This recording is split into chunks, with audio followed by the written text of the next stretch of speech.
তো যে merchandiser should check the LC agree to higher price quotation PO sheet, এগুলো দেখতে হবে।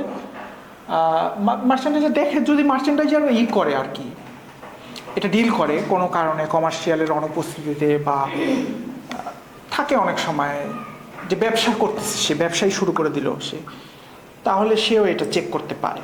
হ্যাঁ, এলসি তাহলে আইডেন্টিটি পার্টিস, কার সাথে কার বিজনেসটা হচ্ছে সেটা দেখবে ভালো করে, খুঁটায় খুঁটায় দেখতে হয় এলসিটা। যে আপনি যেটা বললেন, খুব সতর্কতার সাথে কমার্শিয়াল এটাই করে। কারা কারার সাথে ব্যবসা হচ্ছে, ব্যাংকগুলা কি আমরা দেখবো কনফার্ম কি না, এলসি কি কনফার্ম। হ্যাঁ, কনফার্ম এলসি একটা কজ থাকে যে এটা কনফার্ম, এটা দেখবো। ইররিভোকেবল, হ্যাঁ চেঞ্জ করা যাবে না, এক্স্যাক্টলি এটা আর চেঞ্জ করা যাবে না। হ্যাঁ, আর একটা রিভোকেবল থাকে, তাহলে ওইটা তো সমস্যা। হ্যাঁ, ইরিভোকেবল, চেঞ্জ করা যাবে না, যা আছে তাই। ট্রান্সফারেবল, ট্রান্সফারেবল থাকলে এটা একটা সেলারকে অ্যাডভান্টেজ দেয়, একটু ট্রান্সফার করে দিলাম, পরে হইল, মানে হইতে পারে অনেক সময় এই হয় কি যে একটা ফ্যাক্টরিরও প্রচুর কাজ আসছে, হইতে পারে না সাব কন্ট্রাক্টে কাজ করে না, প্রচুর কাজ আসছে, ট্রান্সফারেবল করে দিলে কাজ উঠায় নিয়ে আসলো, সে উঠায় সিগমেন্ট করে দিল, এটা থাকলে ভালো। ডেসক্রিপশন অফ গুডস, কি গুডস লেখা আছে সুন্দরভাবে, এটা ডেসক্রিপশন দেওয়া আছে কিনা। ওভেন, হ্যাঁ full sleeve shirt, knitted polo shirt, unit price ভালো মতো দেখতে হবে। হ্যাঁ হ্যাঁ, ওই যে ট্রান্সফারেবলটা আগেই আলোচনা করছি আমরা, যে আমি এটাকে দিতে পারবো কাউকে, আবার আমার প্রয়োজন সাপেক্ষে।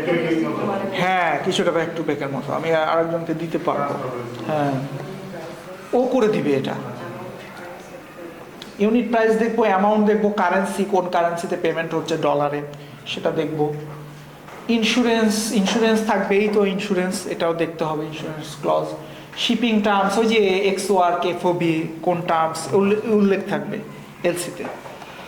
শিপিং ডেট, কবে টেন্টেটিভ শিপমেন্ট ডেট, হ্যাঁ কয়টা পিও আছে, পিও দেখতে হবে কয়টা ধাপে যাবে।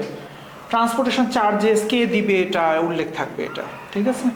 পার্শিয়াল শিপমেন্ট, পার্শিয়াল শিপমেন্ট করা যাবে কিনা, যে আমি 5,000 করছি 5,000, নাকি 10,000 একবারেই করতে হবে, 50,000 একবারেই করতে হবে। তো এটা হয় না সাধারণত, ওই পিও অনুযায়ী পার্শিয়াল পার্শিয়াল করে পারচেজ অর্ডার। আর ট্রান্সশিপমেন্ট করা যাবে কিনা, যে এক জায়গায়, ওই যে ট্রান্সশিপমেন্ট যেটা বল সিঙ্গাপুরে যায়, তারপর এটা আরেক জায়গায় যায়, সরাসরি তো জাহাজগুলো যায় না। হ্যাঁ, এটা হচ্ছে ট্রান্সশিপমেন্ট।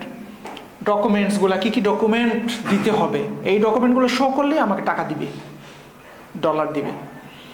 সেগুলো প্রেজেন্টেশন অফ ডকুমেন্ট, কোন ফরম্যাটে দিতে হবে, ফিজিক্যালি দিতে হবে নাকি স্ক্যান করে দিতে হবে সেটা। এক্সপাইরেশন ডেট, এলসির একটা এক্সপাইরেশন ডেট থাকে। হ্যাঁ হ্যাঁ, অটোমেটিক ওটা এক্সপায়ার হয়ে যায় শিপমেন্ট হয়ে গেলে, এটা বা শিপমেন্ট যদি নাও হইলো, কিছুই হইলো না, এক্সপায়ার হয়ে যাবে।